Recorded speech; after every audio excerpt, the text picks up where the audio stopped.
కోడి మేకలాగా గోవు కూడా జంతువే కదా, అలాంటప్పుడు దాన్ని కోసుకుని తింటే తప్పేంటి అని అడ్డంగా వాదిస్తున్న ఓ అజ్ఞానులారా, గోవు కూడా జంతువే, కానీ ప్రపంచంలో మరే జంతువుకు లేని, చివరకు మనిషిగా పుట్టిన నీకు నాకు కూడా లేని చాలా ప్రత్యేకతలు గోవుకుంది. అందుకే హిందువులు తమ తల్లి తరువాత తల్లి స్థానాన్ని ఇచ్చి గోమాత అని గౌరవంగా పిలుస్తూ పూజిస్తారు.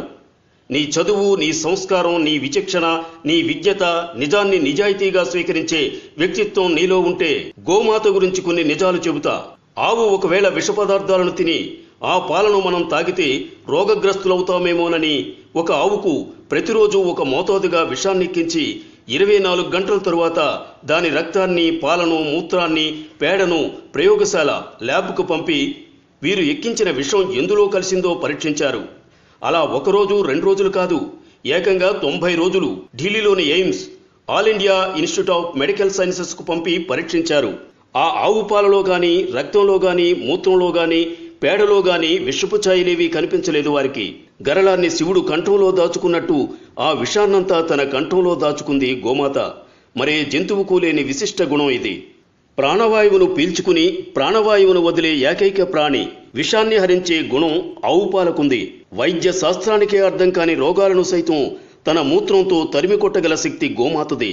ఆవు నెయ్యి, బియ్యం రెండూ కలిపి వేడి చేస్తే ఇథైలిస్ ఆక్సైడ్, ప్రోపలిస్ ఆక్సైడ్ అనే శక్తివంతమైన వాయువులు విడుదలవుతాయి.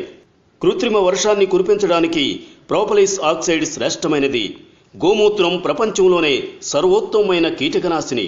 గోవు పేడ, మూత్రం ద్వారా తయారయ్యే మందులతో ఉదరకోశ వ్యాధులను నయం చేయవచ్చు. ఇళ్లను, వాకిళ్లను ఆవు పేడతో అలికితే రేడియో ధార్మిక కిరణాల నుండి మనల్ని కాపాడుకోవచ్చు. ఆవు పేడలో కలరా వ్యాధిని వ్యాపింపజేసే క్రిములను నాశనం చేసే శక్తి ఉంది. 1 తులం నెయ్యిని అగ్ని యజ్ఞంలో వాడితే 1 టన్ను ప్రాణవాయువు, ఆక్సిజన్ ఉత్పత్తి అవుతుంది.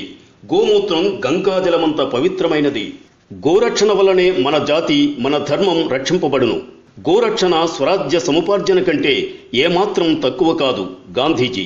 ఆవు పాలలో రసాయస్, ఆవు నెయ్యిలో అమృతం ఉంది. దాని మాంసం తింటే రోగిష్ఠులవుతారు.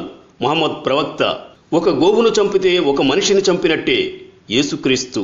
గో క్షీరము గొప్ప మందు, దాని నెయ్యి గొప్ప ఆరోగ్యప్రదాయిని, దాని మాంసం రోగకారకము. హజరత్ మహమ్మద్.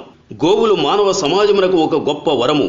ఎక్కడ గోవులు చక్కగా పోషించబడుచు రక్షింపబడునో ఆ దేశపు భూములు గొప్పగా నుండును, గృహములు ఉన్నతి చెందును, నాగరికత పురోగమించును. మహమ్మదీయులు మత గ్రంథమైన ఖురాన్లో ఎక్కడనూ గోవధ సమర్థింపబడలేదు. హకీల హజ్మల్ ఖాస్. గోహత్య ఇస్లాం మత నియమములకు విరుద్ధం. తోహా స్వీ హింద్ బిజారు.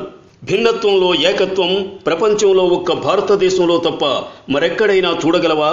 నువ్వు హిందువైనా, ముస్లిమైనా, క్రిస్టియన్ అయినా నా దేశంలో ఉన్నంత వరకు భారతీయుడివి. నా దేశ సంస్కృతి సంప్రదాయాలను గౌరవించడం నీ ధర్మం.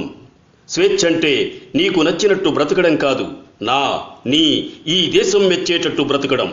వందే మాతరం. దయచేసి ఈ పోస్టును తప్పకుండా షేర్ చేయండి.